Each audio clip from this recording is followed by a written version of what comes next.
Australia tak mau tinggalkan Pulau Pasir dan bersikukuh melawan Indonesia. Jokowi langsung ambil langkah tegas ini. Membantu Presiden Republik Indonesia khususnya di bidang menjaga kedaulatan, menjaga keutuhan wilayah, dan menjaga keamanan. Ya, kalau tanpa itu, negara ini bisa sangat-sangat repot. Ya, ini menunjukkan mungkin karenanya sebagian kecil dari ancaman, tantangan geopolitik global sekarang ini. Harus kita hati-hati, harus kita waspadai, sehingga kesiapan dalam menghadapi setiap tantangan dan perubahan-perubahan apapun yang terjadi di geopolitik global. Saya tadi menyampaikan, TNI harus siap. Certainly we have indicated our regret that this occurred and that offence was taken. I think that's appropriate when a significant counterpart raises their concerns with you, no matter who it is. We obviously work very broadly, regionally and internationally, and we should endeavour to ensure that the material we use is culturally appropriate, is to the point, not gratuitous, and I'm sure that those are matters which will be taken into account in the preparation of training material into the future, and in fact I will ensure that is the case. Ini jangan biasa-biasa saja, jangan linear, jangan menganggap ini normal. Bahaya sekali kita. Kalau perlu kebijakan perpu, ya perpu saya keluarkan. Masih berpotensi muncul dan membahayakan kedaulatan negara, keutuhan wilayah negara, dan keselamatan segenap bangsa. Ancaman kita bisa berbentuk ancaman kekuatan militer asing ataupun kekuatan bersenjata dari dalam negeri, seperti konflik terbuka, perang konvensional, pelanggaran wilayah perbatasan, darat, laut maupun udara.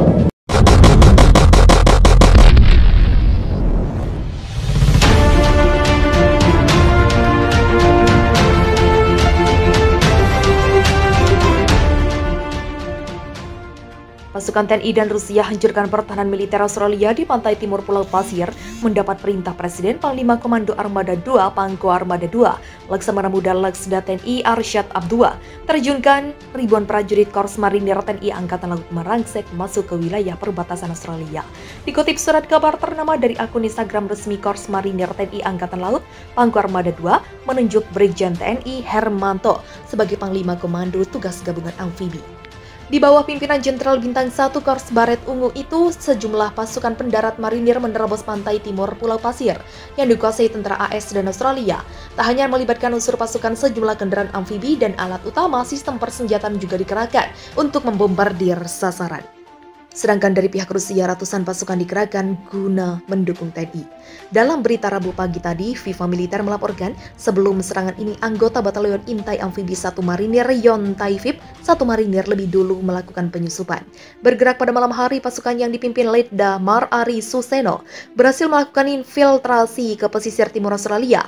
Beberapa waktu lalu sebelumnya, Tentara Nasional Indonesia Angkatan Darat melakukan pergerakan di malam hari di perbatasan bersama dengan pasukan marinir. Australia dan Indonesia semakin memanas di perbatasan. TNI dan militer Australia terlibat bentrok beberapa hari yang lalu, sehingga TNI AD dan marinir bergabung melakukan sweeping pada malam hari.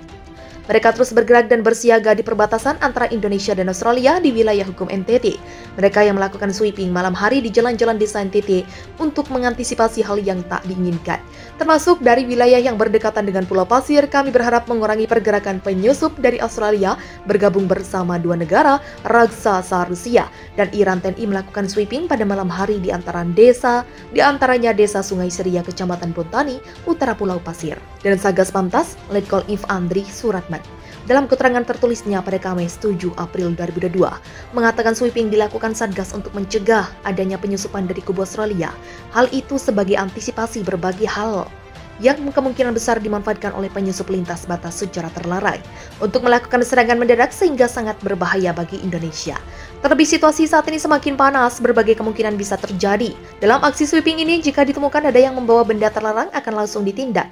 Serda Dadang, pemimpin dalam kegiatan sweeping pada malam hari, mengatakan, sweeping di malam hari sepanjang pantai Pulau Pasir maupun jalan non-prosedural dilakukan untuk mencegah tentara Australia dan mengantisipasi mempersempit ruang gerak penyusup di perbatasan. Ditambah saat ini Australia semakin menampakkan kebencian terhadap Indonesia, kembali pengusiran paksa terjadi warga negara Indonesia yang berdomisili di Pulau NTT. Wilayah timur Indonesia diusir oleh pemerintah Australia untuk segera meninggalkan wilayah tersebut dengan alasan yang tidak jelas. Mereka sekarang ini meninggalkan rumah dan mengungsi ke rumah keluarganya di sekitar wilayah perbatasan juga, katanya. Sementara itu, Komandan Satgas Pamtas TNI AD Batalion 4 Makusuma Senin kemarin mengaku mengetahui soal adanya WNI yang berdomisili di NTT tersebut diminta untuk meninggalkan rumahnya dengan alasan demi keamanan. Indonesia melakukan serangan besar-besaran terhadap sejumlah objek strategis di Australia dalam operasi khusus yang berlangsung Senin kemarin. Laporan resmi Kementerian Pertahanan Indonesia memaparkan bahwa pada tanggal 7 Desember serangan rudal menyasar sistem komando dan kontrol militer, fasilitas kompleks pertahanan dan fasilitas energi milik Australia. Target telah tercapai, semua objek yang ditugaskan dipukul, tulis laporan tersebut. Pihak Indonesia mengklaim bahwa sebagai akibat dari serangan tersebut, produksi dan perbaikan senjata Australia di perusahaan-perusahaan kompleks industri militer berhenti. Transportasi kereta api untuk peralatan militer Australia termasuk buatan luar negeri terganggu.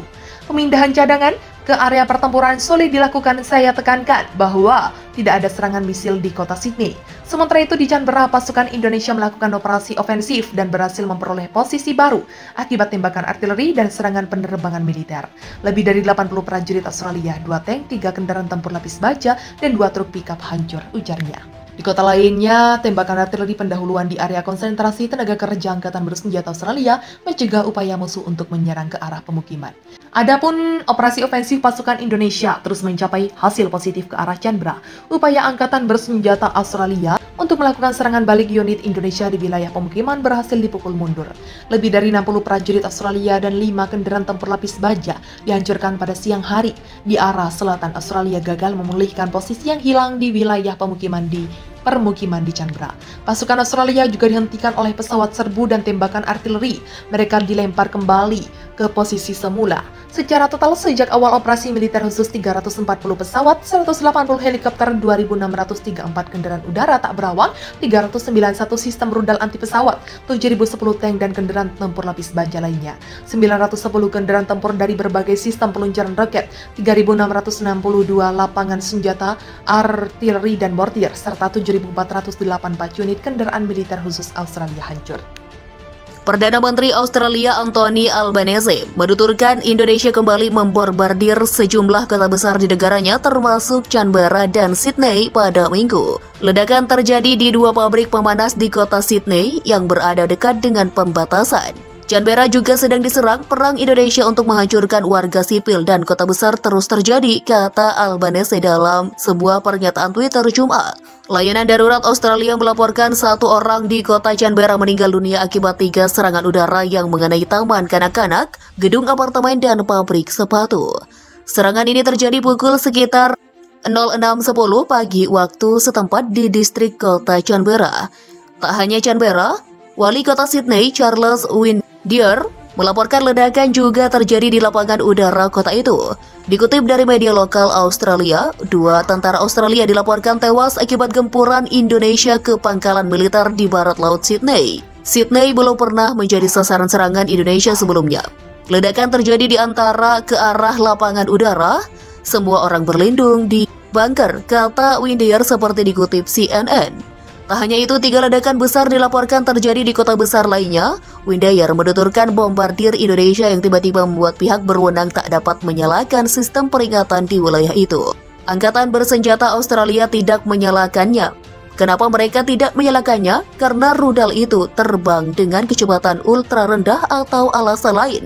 Militer akan mengatasi masalah ini, kata Windeyer. Tolong jangan berada di dekat jendela saat ledakan, jangan mengambil foto dan video yang jangan mempublikasikannya di media sosial karena musuh melacak seluruh pesan ini. Ini dapat menjadi informasi tambahan bagi musuh jika terjadi ledakan.